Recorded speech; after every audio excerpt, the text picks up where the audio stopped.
Hey, what's going on, everybody, and thanks for joining Up the Reds for this post-match reaction to the 0-0 defeat at Anfield in the first leg of the Carabao Cup semifinal draw against Arsenal FC. Obviously, this game was put off for a bit, and then I guess we were entreated to that clusterfuck of a mess. Let's just go through real quick and take a quick look. I wanted to take a look at Arsenal because I know in the live show, which I do apologize, if you go back and watch part of the live show, you'll see that as an awful noob, my mic was muted for the first 3 minutes. Fortunately, a friend of mine let me know, which was greatly appreciated. Hopefully that is not the case this time. But no, I think I said it towards the tail end of that and in the middle that if the result held, that Arsenal would see it as a victory. So let's go down, kind of look at Twitter as well as their Facebook page to see what type of stuff they're getting from it. Because beforehand, what I will tell you is that some of the Arsenal fans were absolutely just furious with the lineup that came out. I guess they thought that they were just going to get thrashed with their lineup. And I was actually pretty surprised with ours as well. There were a few areas that I thought we lined up a bit differently. I thought we were going to see my pregame, which I'll actually pull up here so that everybody can see. Let's do it this way. So my pregame, I had actually had Allison in the back, and I had us playing Costas. I had Semicas with Virgil, Matip, Alexander-Arnold, and I actually had Jones starting alongside Fabinho and Henderson with Jota, Firmino, and Oxlade-Chamberlain up front. I did not expect to see Taki Minamino starting in this game, and nor did I expect to see James Milner. I kind of figured that because of the way the draw had worked, that we were going to try to put best foot forward and kind of seal the deal. With respect to the first leg and try to get in there. Never in a million years could I have imagined that they would have gotten a red card in the 23rd, 24th minute, and in doing so thought that helped to, that behooved us as it related to potentially doing just that, sealing the deal, and then kind of moving on to the second leg more on cruise control. Typically we're seeing all the players on the pitch fought hard. Well done, lads. We'll take that all day. When Xhaka gets a red card, I expect to lose by many goals. Great fight from the team. There's some that are pretty pissed with Xhaka's decision making. Let's see. A lot of people said they turned the game off at when they went 10 men down, but turned it back on, and were surprised to see that they were still in it. Determination and resilience, absolutely 100%. A well-organized defense. Never been proud like this. This game, my team played very well. Proud to be a gunner. Blah, blah, blah, blah, blah. I've never been so impressed with Arsenal against Liverpool. I thought we had a great blah, blah, blah.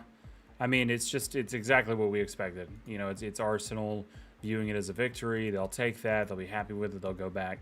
Let's look at some of the Liverpool reactions just to see. I mean, I'm hoping everybody's as bitchy and pissed as I am.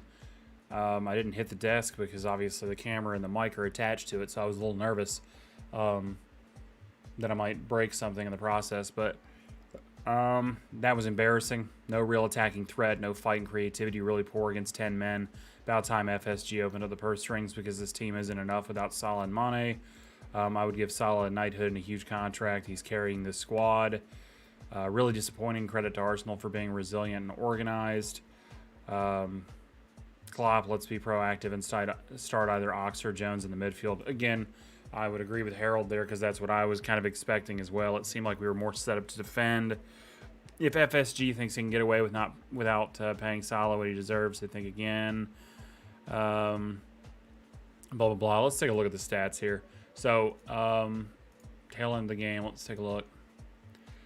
So again, 17 shots on goal or excuse me, 17 shots. This is where it gets frustrating. 17 shots for Liverpool, 3 for Arsenal, 1 on goal for Liverpool, 1 on goal for Arsenal. And I would say that on the day, aside from just the positioning of the ball that dropped in front of Taki Minamino, I would say that Saka actually had the better of the opportunities, and that Alisson came through big for us in making that save.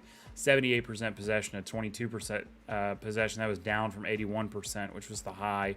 683 passes, 199 passes for Arsenal, and mind you, 130 of those actually came in the second half. So almost no passing in the first half. 85% passing for Liverpool, passing accuracy for Liverpool, 47 for Arsenal. Again, I think that's papering over the cracks there.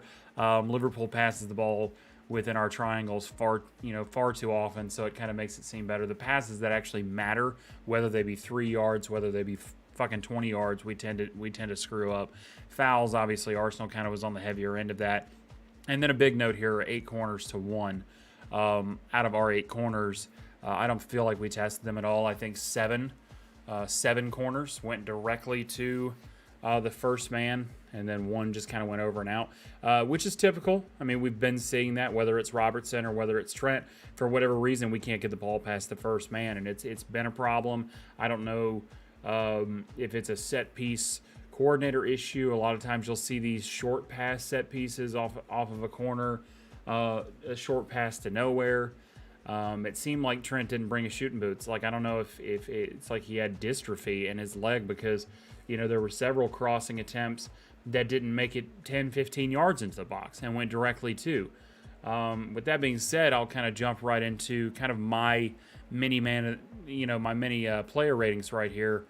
And I'll be honest, I'm not really pulling punches this time around. I'd be screaming a lot louder if my wife wasn't downstairs working. Alisson gets a 7.5. I don't think he really put a foot astray. There were a few moments where I thought maybe he should have, gotten rid of the ball a little bit faster. Sorry, I had chili before I got on because I was trying to eat before the 2. But yeah, I mean, it was one of those scenarios in which, I don't think he really put a foot astray, and with him coming out and being wise enough to have that save against Saka, there were a few other breakaway moments, Lacazette, as well as Martinelli, where he was able to get out and do what he needed to do. I mean, I don't think it wasn't mind-boggling, but he wasn't really asked to do a lot. Robertson, I'm giving him a 5.5. I don't think that he was his worst. I also don't think that he was his best. I think a lot of his few forays forward, because I think there's some communication issues between Milner as he was on that side, and then also Minamino. He didn't seem to bomb forward as often. He wasn't taking players on 1v1, and frankly, this is why I had Kostas Tsimikas down to start, because I feel like even though, at the moment Robertson is arguably the better defender, I feel like Tsimikas has actually been offering more going forward, and is probably the closest competition at any single position that we actually have on the team. So I thought Robertson was meh, and I kind of wish that we had thrown Tsimikas in there. He was one of the changes that I was expecting.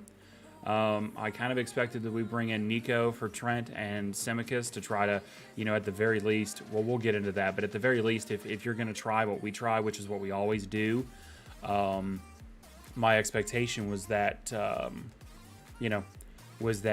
we would get people in there that could actually get the damn ball in the fucking box. So Van Dijk, probably one of his worst performances for me. I gave him a 5.5. I thought he was incredibly casual and cavalier. I said the last game when we played Shrewsbury that I felt, or the Shrews, that I felt that he was far too cavalier on the ball. I thought there were a few moments where, he definitely defined his presence and kind of got the ball off of people. But then there were other moments where he would kind of jump in and he would kind of half get it, and he was being double teamed because he wasn't clearing the ball away with his head. One direction or another, or else, they would just fill the space. They would overwhelm, fill the space, and whenever he would get the ball off his head, they would then, just pick it right back up. But all in all, it felt like he was the disjointed of the two. For a $70 million defender, And I get, and this is why I'm willing to kind of give him benefit of the doubt. He is coming back from a what for some, was very close to probably a career-ending injury, and so it's going to take some time. I don't know why his confidence would not so much be shaken, but would go the opposite direction. Instead of stern discipline, we're actually seeing what I would call this just kind of blasé attitude. Matip gets an 8. Matip, for me, if you're going to give anybody anything, Matip gets man of the match all day long.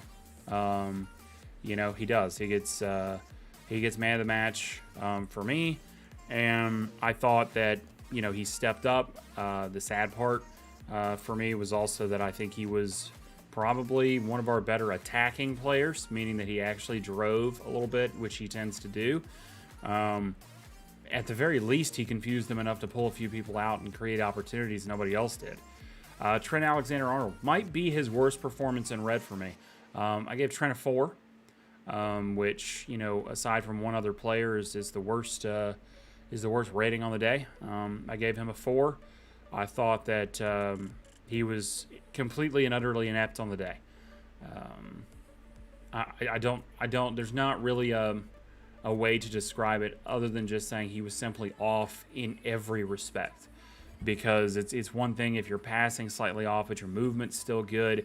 It didn't seem like he was linking up play well. There seemed to have been some confusion with Henderson. And obviously there's going to be some confusion moving forward because you see Jota up there and you're like, okay, I'm kind of trying to figure out when I'm supposed to overlap. But again, the whole purpose of playing and claiming that you have depth is that everybody knows their job. Everybody's practiced their job. They've practiced maybe somebody else's job.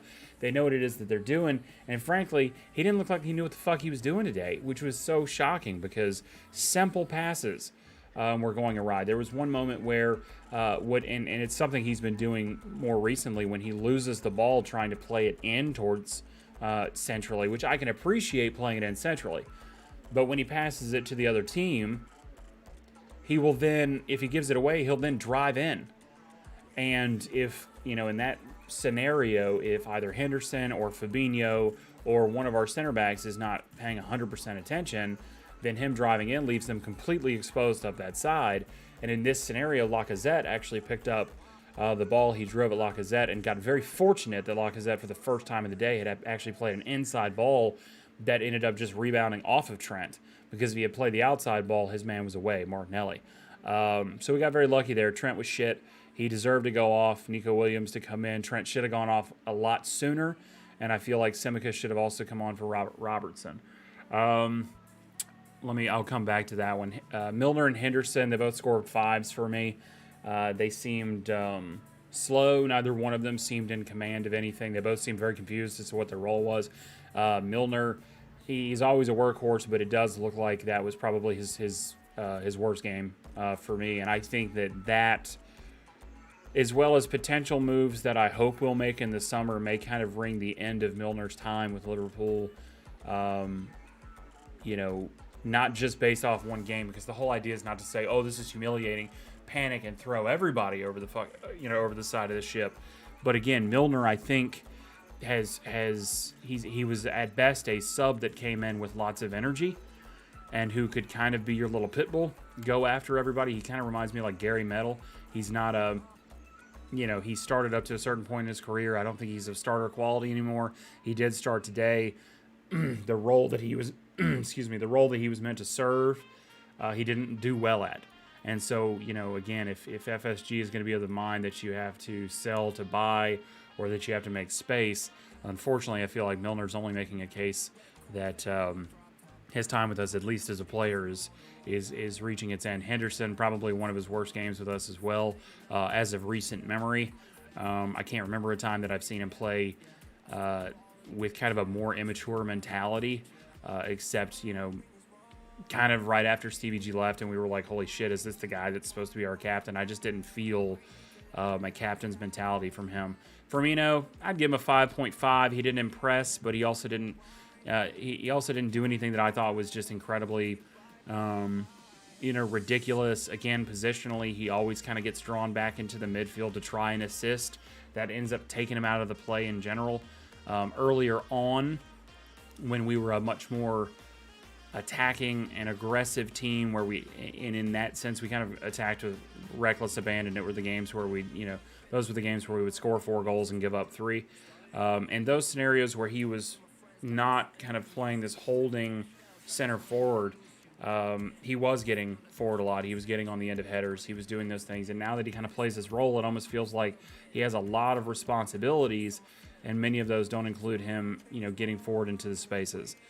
Jota, very similar, 5.5.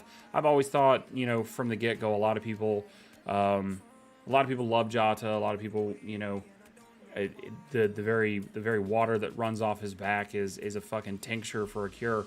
For me, I think that he is a good goal scorer, a poacher. I think he's hungry for it.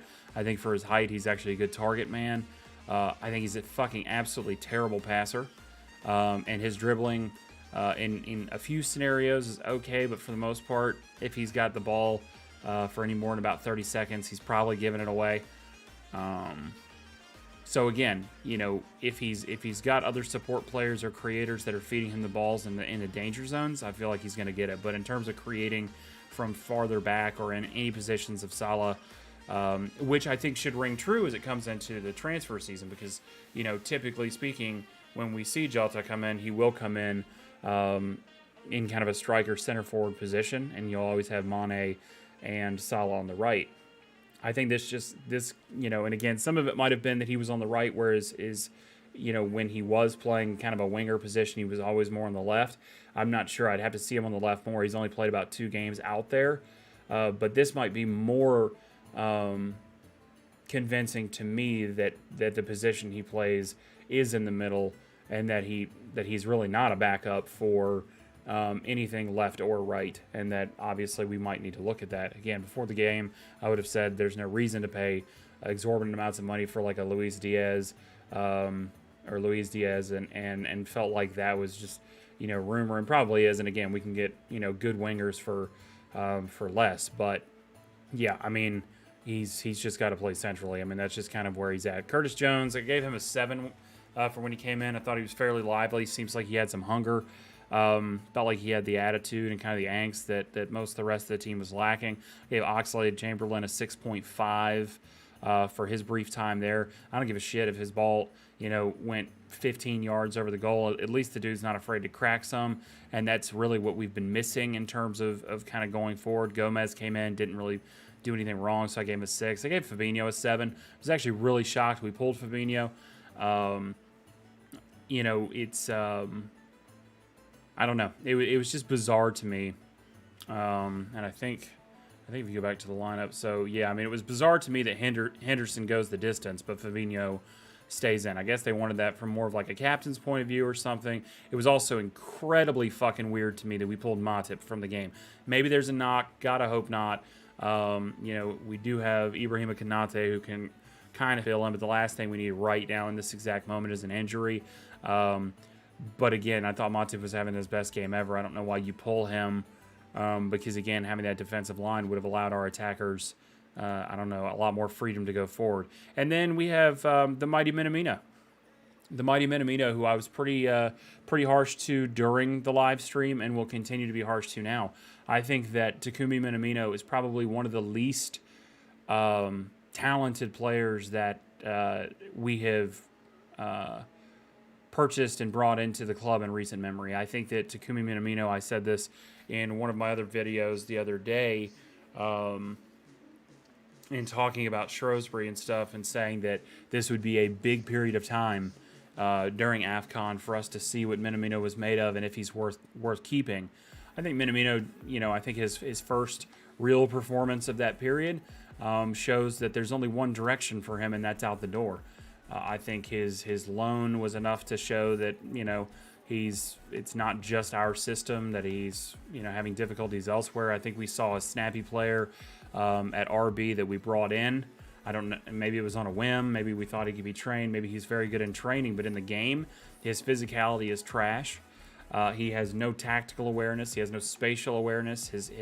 He doesn't feed players very well. Like I said, his hold-up plays crap. He can't dribble for shit.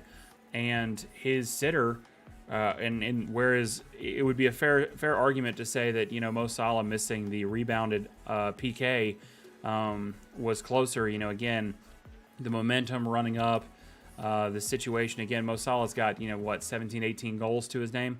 Minamino barely gets an opportunity. This thing drops directly in front of you. And I made a comment during the stream. I don't think Maxi Rodriguez would fucking sky that shit the way that Minamino did. So, again, you can wince, you can cry, you can, root for him. I know my wife was really rooting for him when he first came in. I look at a player like Origi, and I look at a player like Minamino, and that's because we have deployed Origi out to the left before. I don't think he's good in that kind of wing position, and maybe if Jota improves over time, Jota goes out there and Origi can look centrally, and I don't think Origi is long for our club. But what I definitely damn sure don't want to do is see Origi, who is fairly fucking prolific for the limited amount of time he gets. I'm not going to say that he's a hard worker. I'm not going to say that he's a creator or anything else, but I definitely damn sure don't want to see an Origi go out the door and see a Takumi Minamino stay behind. And again, the goal is not to be super harsh, but he is quite literally just absolutely fucking dog shit, in my opinion. I think he needs to go back to, I think he needs to go to, maybe, I don't know that he's championship level. I mean, I don't understand how we missed the mark on that one. If you look at somebody like a Shaqiri, you say, okay, he has done stuff before, and every once in a while he'll pull out some crazy shit, and you're like, all right, he made it. And, he was in and off and on his way. I'm trying to think of another player. I mean, I feel like Lucas Leiva was more composed. And to be honest, Lucas Leiva, what did he have? Like one goal every fucking 7 years, and I think he was more prolific. And when you talk about, and people go, but Minamino scored goals. He scored goals where he was at the far post, and the ball came in, and he essentially just barely redirected it. And some of those look like they were even, somewhat lucky. So again, I don't think we're going to get out of seeing Taki for the duration of this period. I don't even remember who we. I mean, we got some big games coming up. We got Brentford, which based on this performance and the fact that Brentford's going to go into the same shape, which is another argument that I have that I'll talk about. But Brentford, they're going to go in the same shape. God help us there. We've got Arsenal the second leg. Again, they're going to go into that feeling pretty fucking good about themselves right now. And as much as I normally can't stand all the people over at AFTV, and I can't stand their kind of hypocritical bullshit in terms of back and forth, I'm not going to say shit about whatever videos they released this week because it will have been well deserved. This was an absolutely atrocious loss, and I say loss. I'm not going to say draw because that's what it is. So I think they're going to go to Emirates, and I think they're going to go to Emirates on the bounce, and maybe we'll get something out of it and we'll make it through. But again, this is just an incredibly embarrassing performance. We've got Crystal Palace away. We have Cardiff City, which is what I meant during this stream for the FA Cup fourth round. They've got defensive woes, but fuck if we're going to take advantage of it when we can't beat 10 men twice in a season. Liverpool versus Leicester, based on Leicester's last performance against us, we shouldn't expect anything from that. Burnley. So, before the game, a really good article came out that kind of talked about, what does Chelsea and Liverpool do to kind of keep, Man City, on the hot seat and to try to get back into that contest. Based off the performance tonight, I don't know, man. A fucking camp out and some hard inward soul searching because, I'm looking at, 3, 6, 9, 12 points that are potentially completely up for grabs that beforehand I would have said were 12 points in the bank, even with our guys at AFCON. I mean, it's just, so 2 more final points, and then obviously I'll let everybody go. FSG, I mean, coming into this game, I had said, and perhaps a bit naively, but, I think we've seen enough of a rebound from player quality and stuff in the past that it was okay for me to say this. Coming into this game, I had said that, you don't always buy your way out of shit situations. So, if you've got a team that was good enough to win the Champions League, if you had a team that was good enough to win the Premier League, you don't necessarily always have to go and buy 3, 4, 5, 6 players and stuff, to replace them. However, for many seasons, I myself and pretty much every other Liverpool fan every time someone makes an argument about our depth and says, oh, Liverpool's got this depth, we go, no, the fuck we don't. You just say, no, we don't. And we've been saying that for a long period of time.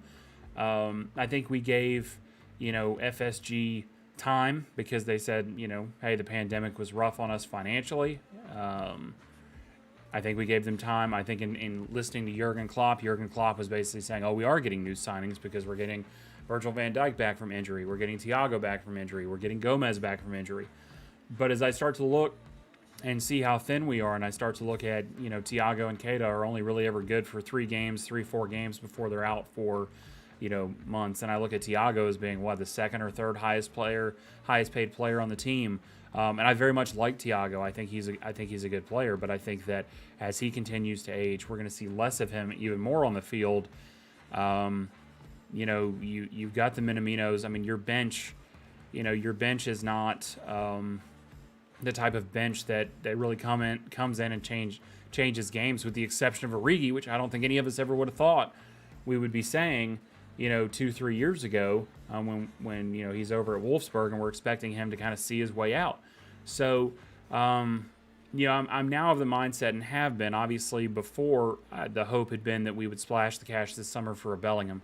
But I do think that more's needed. I think that we need 2 midfielders, and I definitely think that we got to figure out what's going to happen with Nico. We got to figure out, is Nico going out? If Nico's going out, is Joe Gomez right back to fill in for Trent? I don't think so. So maybe we're looking at that. But again, I think there's four key positions that need filling. Maybe 2 mid, 1 outside back, and then a winger for sure. I think Harvey Elliott coming back will do a lot for that mid, and could also potentially serve in that right role. But we do need competition for Mane as well to keep him honest. And then for the time being, I don't think that the Jota Firmino situation, I don't believe that is as critical as it would appear. I don't think that at all. I just think that I think our midfield has to get sorted.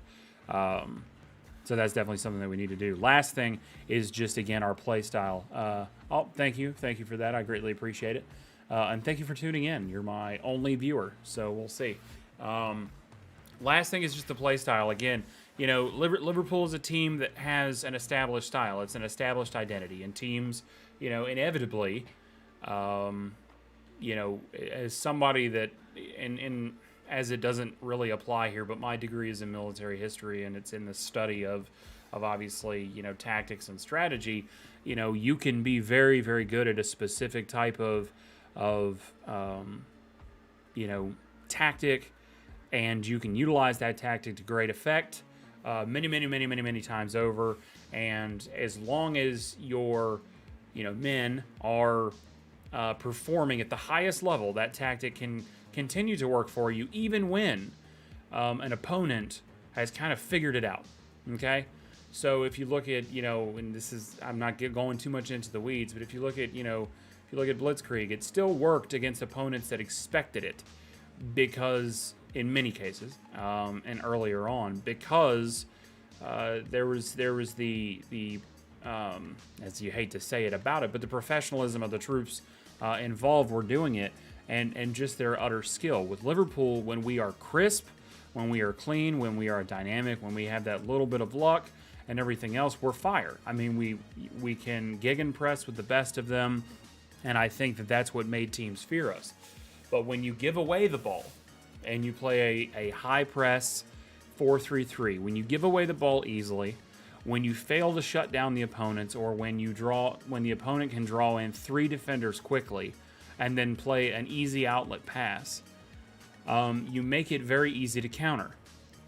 Further, it's too easy for these teams to sit deep, and I've been bitching to my wife and to anybody that would listen for the past 4 years, that when we play teams that sit deep, and this will go back to when we were all getting frustrated about the fact that we would lose to the top tier teams, and then we would go and just completely ham it up and shit ourselves when we were playing like Sheffield or something back a few seasons ago, or anytime you play Sean Dyche, or anytime you play like a Nuno Espirito. Wolves in general obviously are a hard team, but anytime you play those, it's the exact same shit. It's just a semicircle of bullshit. We've moved the ball out to the right. Trent will try some shit. Usually it either goes to the goalkeeper, it hits the first man, it doesn't go where it's supposed to. Then we try to cycle it back and go left, and then we try to cycle it back and go right. And we're just telegraphing what we're doing. And the argument is that if teams have figured out how to play us, then because they're all using the same method, we have had just as much time to be able to figure out how to get past what is their tactic for, at the very least trying to get a draw out of us, right? And typically they will try to get the draw, and then they'll hit us on the counter, and we'll get some stupid, 1-0 late goal or some crap like that, and we'll end up dropping points. Or you get games like with Everton where we end up, with Pickford, biffing that one and basically putting it on frame so we could put it in the goal, and you miss out on the fact that had it not been for that one error, you'd have drawn the game. You go through and you just look and you look at the draws. I mean, the draws are just, when you look at Man City and you say, yeah, they've lost points, and this is prior to our last, our 2 defeats. Prior to that, when we didn't have any defeats, Man City was right up our ass. And that's because they had their losses, but they didn't have that many draws. I mean, we've drawn 6 games this season. And I think if you go back to, 2020, 2021, we drew 9 games. And the winning team, which was City, they drew 5. They actually lost as many. Now think about it. They lost as many games as Man United last year when Man United finished second. But Man United had 11 draws, and City had 5. And then if you go back, the previous year when we actually won it, we had 3 draws, 3 losses. City obviously had a shit ton more losses that year. But when you're looking at it, it's the draws that are killing us. Obviously, you don't want to lose, but it's the draws that are absolutely killing us. So again, I don't know, the central play is just not there. That's what Coutinho gave us. I don't know that, Thiago's not the shooter that Coutinho is, but I do think that he gives us something in terms of creativity. So I'm really hoping to see him back, but obviously it looks like we're going to have, at a minimum, 2 weeks. 2 weeks for him to come back from from whatever hip injury it is. So either way, I'm looking to see, and I want to see if Klopp said anything about it, because I really don't want to see Klopp basically saying that we didn't, in the past, yes, if we're taking 27 shots and there's 15 on target, then yes, it's fair for Klopp to say we just didn't take our chances and the boys were just like off and shit today. But when, you got one single shot on goal, and it's just the same fucking bullshit, this semicircle crap that we have literally watched. And it doesn't matter who it is. It's not Arsenal. It's not Brentford. It's not, it's not Norwich. It's not one of the... Just literally plug and play the team. And if the game starts and you start seeing Liverpool constantly cycle without playing much through the center or without doing anything like that, then you better believe it's going to, number one, be a dry fucking affair that you can barely make it through. And even if you do score a goal, you're going to be sitting there towards pretty much the 90th minute, ass clenching and getting ulcers the entire time. And that's just, you can see it from the minute the game starts. So if Klopp can't, there's an issue there. So again, I still don't think we're going to spend during the winter. I just don't think it's going to happen. But we've got to have a big off season. And then, here's so Klopp basically saying in the end it's 0-0 halftime. Let's go.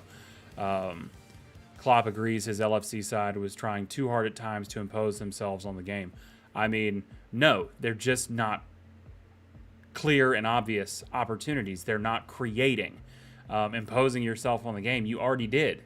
We do that every fucking game with possession. But you're not doing shit with it. The fast break that Liverpool was known for, the fast counterattack, without Mo, and if Mane's out of form, it doesn't exist. It just doesn't exist at all. So that's a bullshit fucking argument and excuse, especially to say in the end it's 0-0, it's halftime, when you got to go to fucking Emirates to play, and you know that the team you've already played is lethargic as shit and can't get anything done. So what would be nice, and I haven't read the whole thing, and I really need to do that so I don't sound ignorant. What would be nice is for Klopp to really for Klopp to really weigh in.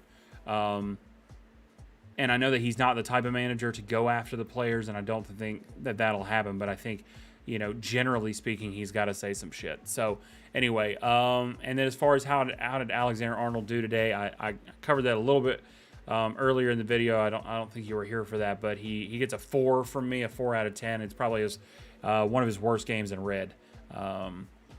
He was just very, very, very poor on the day.